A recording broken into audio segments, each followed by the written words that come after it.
Hey traders, Ben McInerney here for the first video of this three-part video series, which is a no-fail Forex strategy blueprint.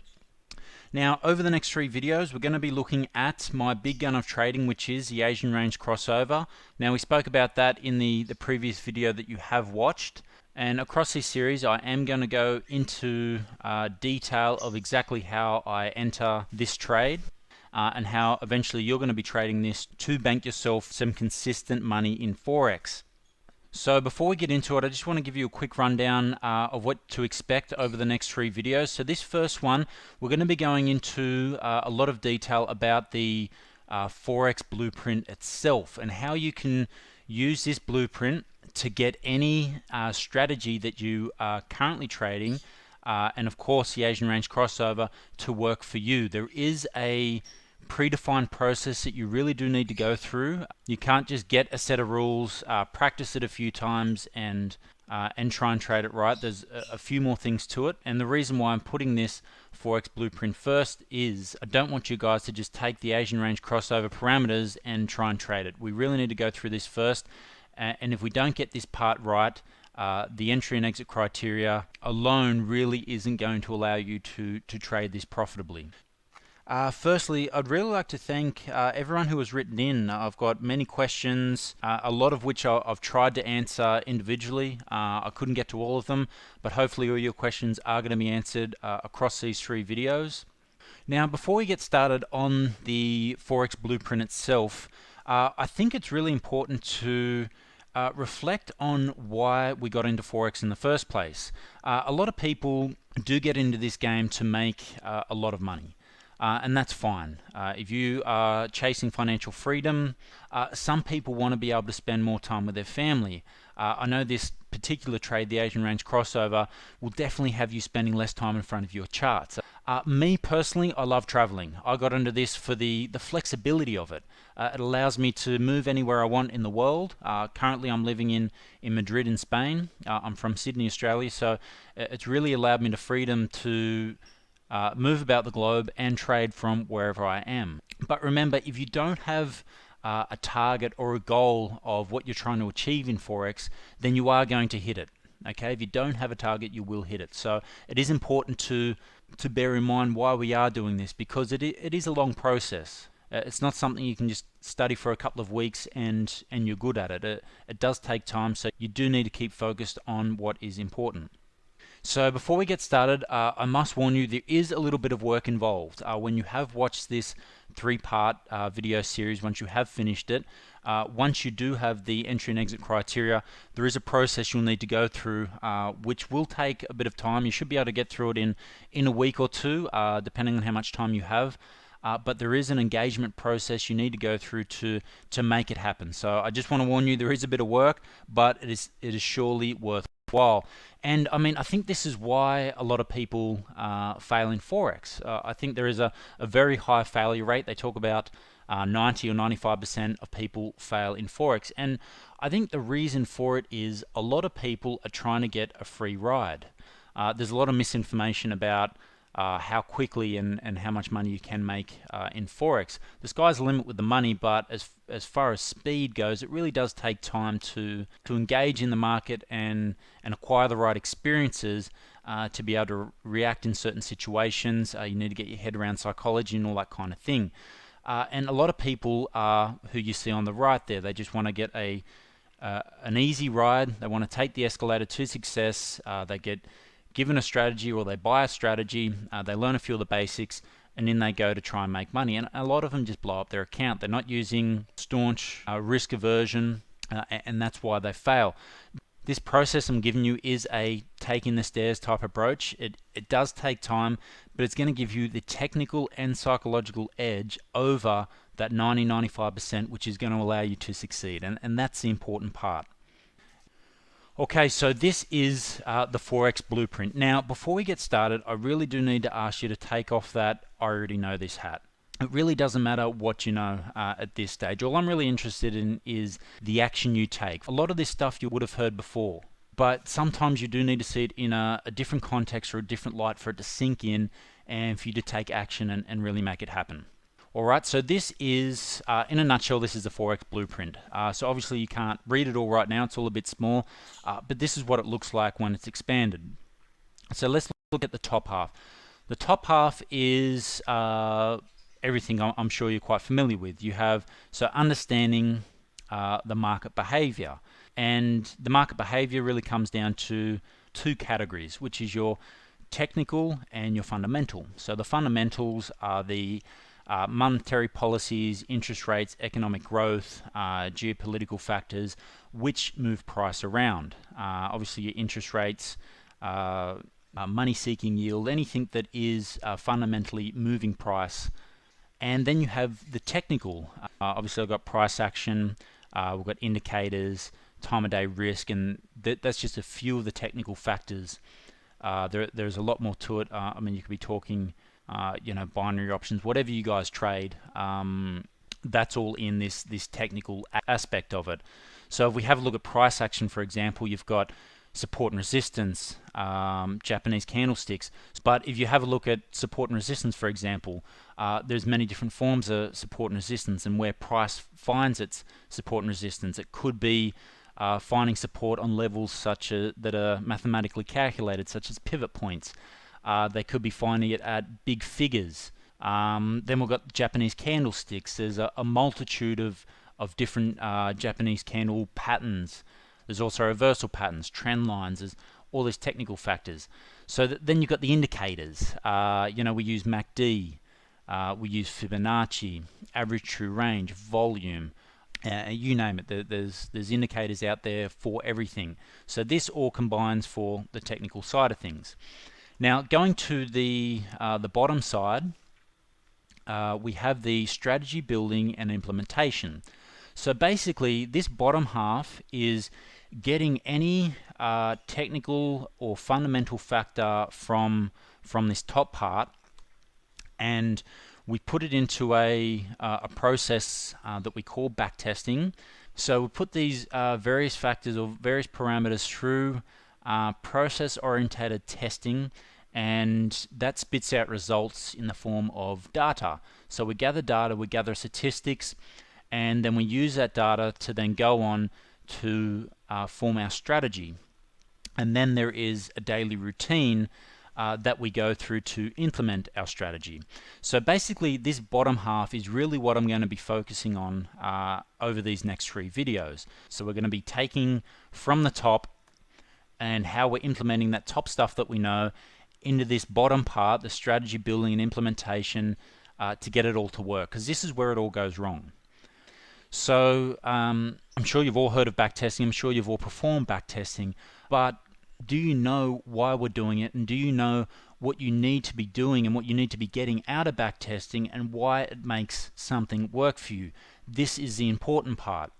Any of us can take a select set of parameters, put it through a backtesting routine and go, yep, that looks like it works, and away you go. But let's talk about choices. Any of the choices you've made in life have gotten you to this point. Now, along your travels, there are certain dangers in life, like there are dangers in the Forex market. And a lot of the processes we go through to know how to approach these dangers and why these dangers are bad for us is what we call experience. It's life experience. For example, when you're young, if you've ever touched a hot kettle, you know through physical experience that if you touch a kettle that is whistling or that appears to be hot, that's giving off steam, you'll get a burn. So instinctively, after that, you know not to touch that. There's other factors that are just common sense type factors. So you have, if you're peering over the edge of a cliff, you know that if you fall over that cliff, the result is not going to be good. Also, there are ones that are passed down from our parents, and these are probably the worst ones, the ones that we hear about money. You need to work hard for every dollar you have. Money is the root of all evil. But then when we come into an environment such as Forex, where the dangers aren't as obvious as the ones that we've gained through experience in life, we all know people that are, for example, scared of dogs. Why are they scared of dogs? They've probably had a bad experience with a dog when they're younger. But when we come into Forex, what experience do we carry into Forex? It's an unlimited environment. What we've seen some videos, we see how some trades are executed, that type of thing. We might have even been trading for a year or two and gained some experience that way. But the experience that you need to succeed in this is actually at a deeper level. It's an internalization process that we need to go through with every aspect of any trading strategy that we have and other various parts of the market that we need to be able to succeed. Let me give you an example. Have you ever traded a strategy where you've had 6 losers in a row or 7 losers in a row, and that has made you question whether that strategy is valid? I had a similar experience after I'd engaged in this process of backtesting, and I rigorously backtested this Asian range crossover, every possibility. It was rigorously backtested because I had built it myself, and I had to test literally every single aspect from scratch, and I knew that it worked. I'd tested it that many times in that many different situations. I knew the exact parameters I had worked, and they worked over a longer period of time. And we all know that with any given set of parameters, there's a random distribution of wins and losses. As soon as I first started forward testing my Asian range strategy, I had a string of losers of 7 in a row. Now, I had absolutely no problem in pulling the trigger on the 8th trade. And the 8th trade was a winner, and the distribution of wins and losses were a little more even after that. You do get drawdown periods, but I made that money back, and it is profitable, and it's continuing to be profitable. But unless you have engaged in the market through this backtesting routine, how confident are you to pull the trigger on that 8th trade? I'm sure a lot of you guys would just shelve that strategy and go, oof, doesn't seem to be working, I must be doing something wrong. The only thing that you've done wrong is you haven't internalized each individual aspect of that trade to make it work for you. Let me give you just one more example. And this is important for you to understand this part of it. There's a story of 3 monkeys. Okay, one monkey's been put in a cage, and at the other end of the cage there is a banana that is electrified. So if that monkey goes over to grab the banana, he's going to get an electric shock. Doesn't kill him, but it gives him electric shock. So after trying to grab the banana 2 or 3 times and getting a shock, he's learnt his lesson, and he's not going to try and grab it anymore. Now, a second monkey is released into that cage. Now he goes directly for the banana. The first monkey, knowing that the banana is actually electrified and it's a danger, went over and stopped the second monkey.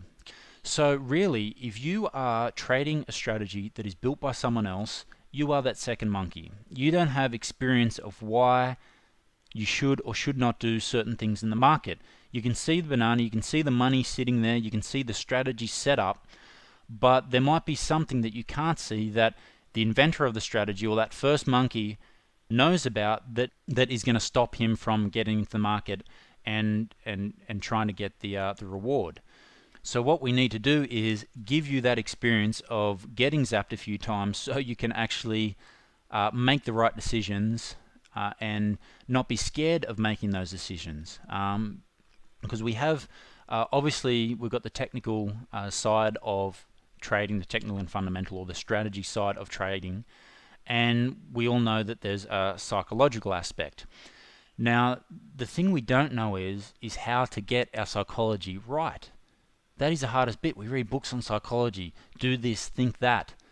No, you get your psychology right in the backtesting period because you've internalized the process. You're not scared. Okay, the 2 biggest factors that pull you either direction is fear and greed. Okay, these are the 2 biggest emotional factors when dealing with money in the Forex, and they're extremely amplified in the Forex market, and that's fear and greed. And these are the 2 factors that are your psychology. Now, I've already spoken about fear. If you have backtested a strategy in infinite detail, and you know without a shadow of a doubt that this strategy over long enough string of trades is profitable, and trading Forex doesn't just come down to 1 or 2 trades, it is being successful over thousands of trades to continually build up your account, you have no more fear of entering that particular trading strategy because you know it works. Now, the greed side of things is a little bit different. Fortunately, the Asian range crossover, the reason why it works so well, and the reason why I think it's so easy to teach and people take it on board so well, is it actually has a limit of where to take your profit. It's the other side of the Asian range. We're not guessing where is the price going to run out. There are, yes, within some of the larger Asian ranges, I do teach a logical take profit point. Obviously, if there is a bit of a support and resistance wall in the way, but there isn't the trying to hit home runs. We're intraday trading. We're just taking a very small, high probability, predictable trade that continually allows you to take money out of the market. So we're eliminating, essentially, by doing the back testing, and with this particular strategy, there are other strategies that you will have to get on top of the whole greed thing, the whole greed psychological pull. But with this particular strategy, if back tested right, you have eliminated or done a very good job in trying to eliminate the two biggest factors that are going to sway your decisions and cause you pain and cause you to lose money in the Forex market, which is fear and greed. Alright, so after that huge intro, let's have a quick look at the process of how we're going to backtest it. So we're looking at backtesting, and we've got these factors. Let's just read through exactly how it's going to happen. So you've got your strategy or your range of parameters. So obviously the range of parameters is that top bit. You've got fundamental, you've got technical, all these different things. You can either, I suggest if you're fairly new to Forex and you haven't tested a lot of technical things like pin bar, support and resistance, price inefficiencies. There's so many things that aren't an actual strategy that are very, very useful to backtest, that is going to give you some amazing experience in the Forex market, and it's going to actually help you fine-tune a strategy to suit you. And we're going to get into that in a little while too, because the strategy I'm going to teach you is the basis of my strategy. It is my strategy, it is how I trade it, but you're going to have to tweak it to suit your own unique personality. You might have a different take on risk, for example. You might only take trades that are 2 to 1. If a Asian range there's sometimes larger Asian ranges that are 50 pips. I scale out of mine. You might scale in. You've got different a different approach to risk. I risk 1% of my trading account. You might risk 1.5. All that kind of thing. Managing your trade. So this is where the backtesting comes in. Yes, I'm giving you an awesome strategy that works, but you've got to get it to work for you, your unique trader psychological profile, which is going to reflect your unique experience in the Forex market. So once you have that strategy or that range of parameters, you put this through testing. So you'll look at a year's worth of data, and you'll systematically go through, and you'll take statistics and data down as you go through it, and as it spits out those statistics, you can validate whether that's a good way to trade it, a bad way, whether it needs more work, that type of thing. And then you have a rough draft of what you think might work. You then put it through the mix again, and we try and refine it. Now, one thing to be careful of is how many factors you use to identify a setup or to execute a trade, because the more factors that you add, the less frequent the setup's going to be. So I mean, if you have basically the number one rule is, if you have a strategy that is more than 50% accurate, you have a strategy that can be profitable. So it only has to be more than 50% accurate. The other thing that is going to make it really profitable is obviously your risk. So let's look at two examples. You have a strategy that has a 50% hit rate, a 50% accuracy, and a strategy that has a 70% accuracy. Now the 50% accuracy one averages 3 to 1. So with every dollar you risk, you make 3. The 70% accuracy is 1 to 1. Which one's going to make more money? I'd prefer to be trading the one that's 50% accurate with an average of 3 to 1 than the 70% accurate, which is a 1 to 1, because you're going to be making more money. But me personally, I don't like to tackle strategies that have a negative accuracy. I feel, just with my own psychological makeup, I like to see winners, and it needs to be more than 50%. That's what attracted me to the Asian range crossover.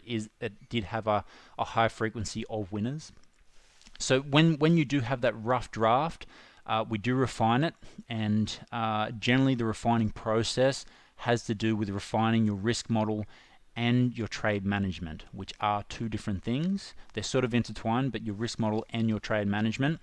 And then at the end of that process, and all the while is internalizing this trade.